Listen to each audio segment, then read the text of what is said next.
उत्तराखंड बनने से और भी ज्यादा नुकसान हुआ है। अरे नेता लोग कह रहे हैं कि लोग पलायन कर रहे हैं, पलायन कर रहे हैं। अरे पलायन न करें तो खाएं क्या, भूख से मरना है। मैं कहता हूं कि हमारे मंत्री खुद यहाँ आके 6 महीने तक रहे और काश्तकार के पास खेती कराएं और यहाँ पर बैठे रहे और तब उसको पता चलेगा उस मंत्री उस विधायक को कि हाँ कितना हो रहा है कितना नहीं हो रहा है। इससे तो ऐसा है सरकार को जहर देना चाहिए और गरीब जनता को सबको मार देना चाहिए।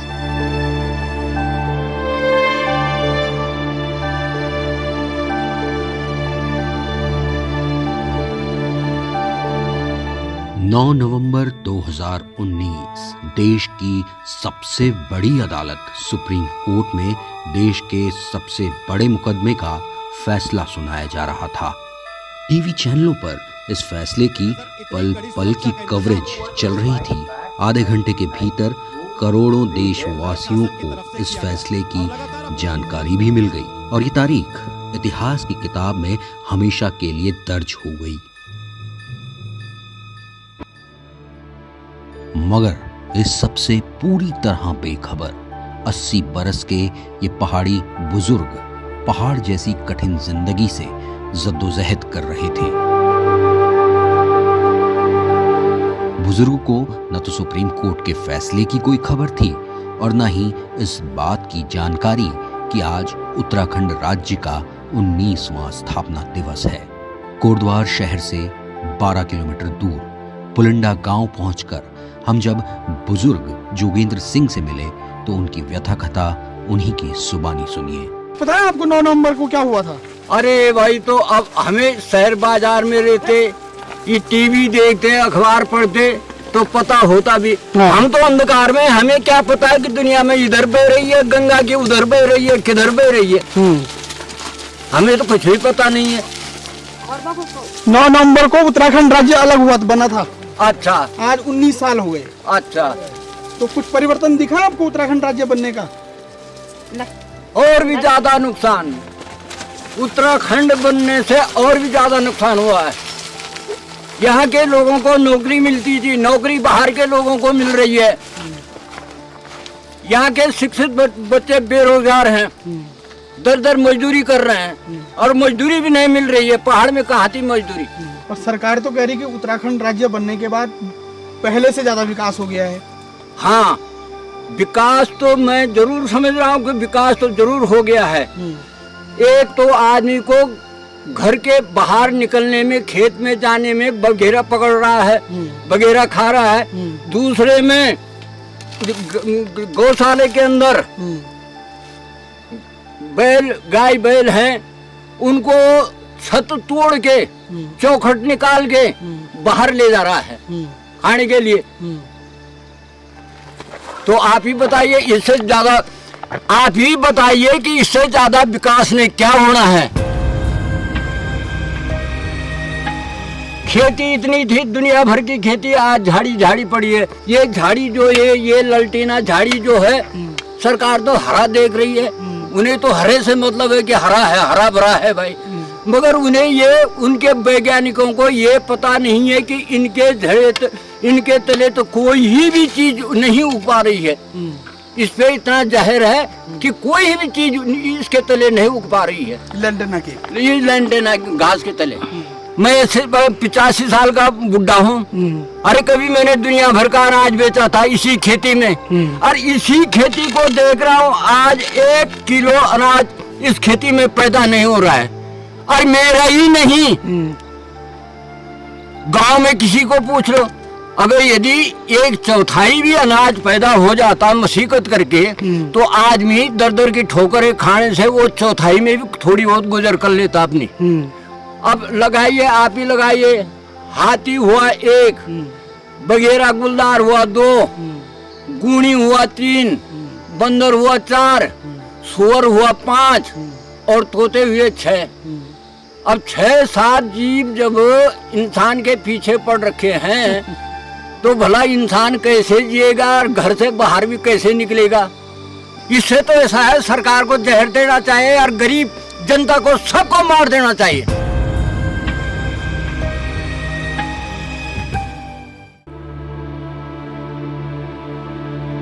कंधे पर झोला टांगे लाठी के सहारे चढ़ाई चढ़ते इन बुजुर्ग से ये हमारी दूसरी मुलाकात थी। करीब 3 साल पहले उत्तराखंड विधानसभा चुनाव के दौरान पहली बार जब हमारी इनसे मुलाकात हुई तो किस तरह इन्होंने अपनी पीड़ा बयान की थी उसकी एक झलक देखिए। मैं 80 साल का बुढ़ा हूँ, मेरे पास सुविधा शुल्क के लिए पैसा नहीं है और सरकार कह रहा है, मोदी भी कह रहा है कि पेंशन करेंगे 10 दिन से और 12 दिन से साल का रोजगार नहीं मिलता है। तो आप ही कहे कि हम जाएं तो जाएं कहाँ। मैं ऐसा काश्तकार हूँ था कि 10 क्विंटल गेहूँ बेचता था और आज 1 किलो गेहूँ मेरा पैदा नहीं हो रहा है। इसे तो अंग्रेज का राज भला था, वो तो कहता था कि खेती रक्षा करो। अब इतनी खेती में 100 नाली जमीन है मेरे पास और आज मोहताज बना हूँ, 1 किलो गेहूँ नहीं है मेरे घर में। तो आप ही बताइए जाएं तो जाएं कहाँ और कैसे जिए हम। उम्र के जिस पड़ाव पर इंसान सुकून चाहता है उस पड़ाव को पार करने के बाद भी जोगेंद्र सिंह का जीवन संघर्ष जारी था। ये वो दौर था जब उत्तराखंड में चुनावी बयार चल रही थी और राजनेता अंतिम आदमी की तकदीर बदलने के वायदे कर रहे थे। नेता लोग आते हैं, कहते हैं हमारी लायक कोई सेवा। अरे भाई तुम्हारी लायक सेवा ही सेवा है, तुम अपने मजे लूट लो 5 साल तक, वोट हम दे ही देंगे और बाकी गरीब के लिए कुछ नहीं, कुछ नहीं, कुछ नहीं। इस वाक्य के 3 बरस गुजरने के बाद फिर से आज की तारीख पर आते हैं। हर साल की तरह इस बार भी 9 नवंबर को राज्य स्थापना दिवस के मौके पर हुक्मरानों ने अपनी उपलब्धियों का बखान किया और दावा किया कि उत्तराखंड विकास के पथ पर लगातार आगे बढ़ रहा है। ऐसे में हमने फैसला किया कि एक बार फिर उस अंतिम व्यक्ति को आपसे मिलाया जाए जिसकी खुशहाली का ढोल जोर जोर से पीटा जा रहा है। हमारा राज्य बनेगा, उत्तराखंड छोटा राज्य, तो हमारे यहाँ रोजगार मिलेगा। अरे मुलायम सिंह के पुतले फूके खूब और बड़े बड़े जो लोग थे हमारे, उन्होंने कहा कि हाँ भाई हमारी नौकरी भी यहीं मिलेगी, लड़कों को कहीं दूर नहीं जाना पड़ेगा, अपना उत्तराखंड बन जाएगा, तो सब हिसाब किताब हमारा यहीं फिट और होएगा। अब देखो शाम को डिग्री वाले भी सड़क पे घूम रहे हैं और 12वीं क्लास तो हर किसी का ही कर रखा है, गरीब हो चाहे अमीर हो, क्योंकि नजदीक स्कूल के कारण से सभी का कर रखा है। मगर शाम को सब घूम रहे हैं, चाहे घर में रोटी हो चाहे न हो, भूखा हो, आधा पेट हो, पूरा पेट हो, मगर नौकरी नहीं है। एक महान जन आंदोलन से निकले उत्तराखंड राज्य के गठन के वक्त यहाँ की आम जनता ने कई सपने देखे थे। रोजगार के सपने, विकास के सपने, गांवों की खुशहाली के सपने, राज्य की तरक्की के सपने, अंतिम व्यक्ति की बेहतरी के सपने। मगर 19 बरस बाद आज जब वही अंतिम व्यक्ति ये कहे कि इससे तो अच्छा उत्तर प्रदेश ही ठीक था, तो ये उन हुक्मरानों पर सबसे बड़ा सवाल है जो 19 बरस के इस राज्य को चला रहे हैं। हमारे यहाँ अस्पताल की वो स्थिति हो रखी है कि रात को किसी को तबीयत खराब है, कुछ है, इमरजेंसी होती है, कुछ होता है, मगर कोई ठिकाना नहीं है। अब जब इमरजेंसी हो जाती है तो ड्राइवर भी इगने के चौगने मांगते हैं और घर का नजदीक का हॉस्पिटल जो है वो सुनसान पड़ा रहता है। कहाँ है नजदीक का हॉस्पिटल?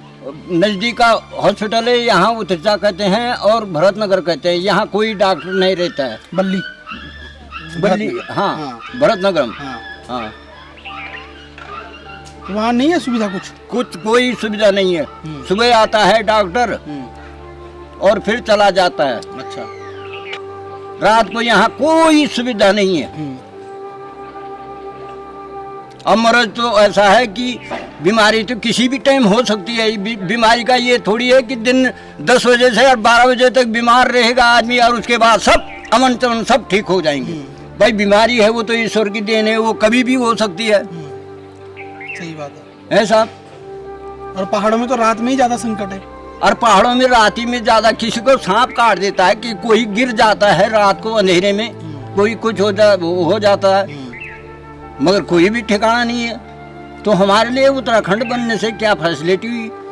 हम तो दुविधा में पड़ रखे हैं। हमारे लिए तो वो ये उत्तराखंड और भी दुख की जड़ बन चुकी है। अभी आजकल उत्तराखंड की सरकार एक प्रोग्राम चला रही है जी, उसका नाम है रेबार। अच्छा। और उसमें सरकार कह रही है आवा अपना घोर। हाँ, लोगों से अपील कर रही है जो बाहर चले गए कि अपने गांव आओ, अपने गांव वापस आओ। हाँ, हाँ। तो उस पर आपको क्या लगता है, वो लोग क्या करेंगे गांव में आके?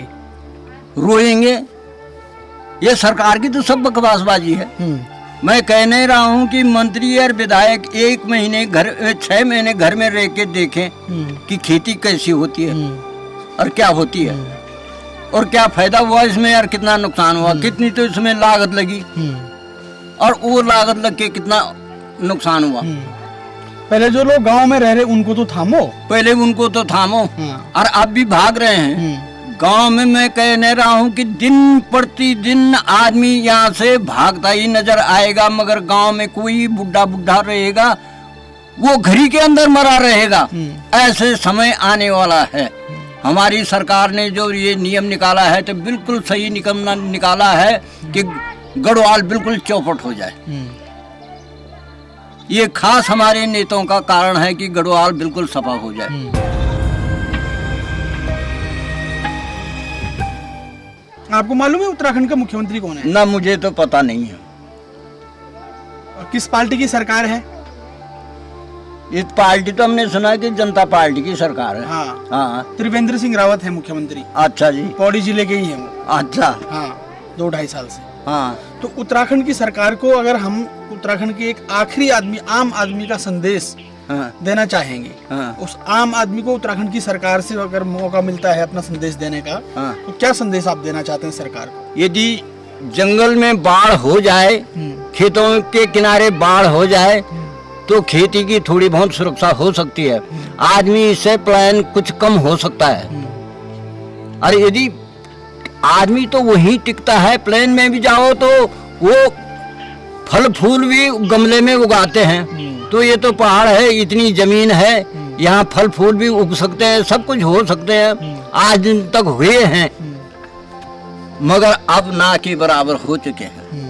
तो जो सरकार की सुविधा थी वो सरकार की कोई सुविधा नहीं मिल रही है खेती बाड़ी के लिए। आपका कहना है कि खेती बाड़ी पर ही सरकार को अपना मुख्य फोकस करना चाहिए? जी हाँ। आदमी तभी टिकता है जिस जगह में है। अरे अगल बगल पहले तो बाहर जमीन करनी चाहिए, नहीं तो अगल बगल खेत मकानी के अगल बगल भी जब सुअर नहीं रखता है, रात शाम को वो रात को उधेड़ के फेंक देता है। भालू इतना खतरनाक है कि रात आदमी बाहर नहीं निकल, जिसका लेटरिन बाथरूम घर के अंदर नहीं होगा उससे बाहर आने में भी बड़ी दिक्कत होती है। इतनी घनी झाड़ी हो गई है, ललटेना इतना खतरनाक हो गया कि इससे बहुत ही खतरा पैदा हो गया है। आदमी क्यों नहीं टिक रहा है गढ़वाल में, क्या कारण है, ये उन्हें सोचना चाहिए। है हमारे इमारती पेड़ क्यों नहीं गांव जंगलों में उग रहे हैं, ये सरकार को सोचना चाहिए। और वैसे कह रहे हैं कि चंद्रलोक तक चले गए हैं, चंद्रलोक तक चले गए। अरे भाई चंद्रलोक की मत सोचो, मगर इस ललटेना को खत्म तो करो। अपनी पूरी कहानी कहने के बाद बुजुर्ग जोगेंद्र सिंह एक बार फिर से अपने रोजमर्रा के कामों में लग गए। हमने इस वादे के साथ उनसे विदा ली कि उनका संदेश हुक्मरानों तक पहुंचाएंगे और फिर मुलाकात जरूर होगी। ठीक है ताऊ जी, फिर आप जाओ जंगल। अच्छा साहब, हम आएंगे दोबारा आपके पास। अच्छा साहब, अगर जिंदा रहा। बिल्कुल रहेंगे। हमारी तो आपको धन्यवाद है कि आपका स्वास्थ्य खूब, आपका जीवन तो पूरा अच्छा प्रेरणादायी। आपको भी धन्यवाद साहब। ठीक है। अच्छा अच्छा, प्रणाम। उत्तराखंड के सिर्फ एक गांव की कहानी नहीं है, उत्तराखंड के हर गांव की कहानी है। और ये जो अंतिम व्यक्ति, उत्तराखंड के अंतिम व्यक्ति के प्रतीक जो हमने आपको अभी दिखाया, इससे हम समझ सकते हैं कि 19 वर्षों में जहां एक तरफ इतना बड़ा प्रशस्तिगान सरकारों का होता है, जहां इतनी दावे और इतने वादे और इतना ढोल पीटा जाता है अपनी उपलब्धियों का कि हमने इस राज्य की पूरी तकदीर बदल दी है, हमारे हुक्मरान हमेशा इसी तरह के दावे करते हैं, इसी तरह का प्रचार तंत्र उनका पूरी दुनिया में दिखाता है कि उत्तराखंड की कितनी तस्वीर उन्होंने संवार दी है। लेकिन हकीकत में आपने देखा कि उत्तराखंड का जो अंतिम व्यक्ति है वो आज भी उत्तर प्रदेश के हालात, जब हम उत्तर प्रदेश में थे, बल्कि ये कहना ज़्यादा सही होगा कि उत्तर प्रदेश में ज़्यादा अच्छी स्थिति में था, और उत्तराखंड में आने के बाद, उत्तराखंड राज्य बनने के बाद उत्तराखंड के आम आदमी की स्थिति में दिनों दिन ढलान हुआ है और उसकी स्थिति बद से बदतर हुई है। तो ये है उत्तराखंड के 19 बरस का जो सच, जो असलियत, जो सरकारों, जो सत्ता के नकली प्रचार तंत्र के बरक्स जो उत्तराखंड की सच्चाई है, ये हमने आपको दिखाई। और हम उत्तराखंड के तमाम दूसरे हिस्सों में जाकर के इस तरह से और लगातार आपको उत्तराखंड की सच्चाई दिखाते रहेंगे।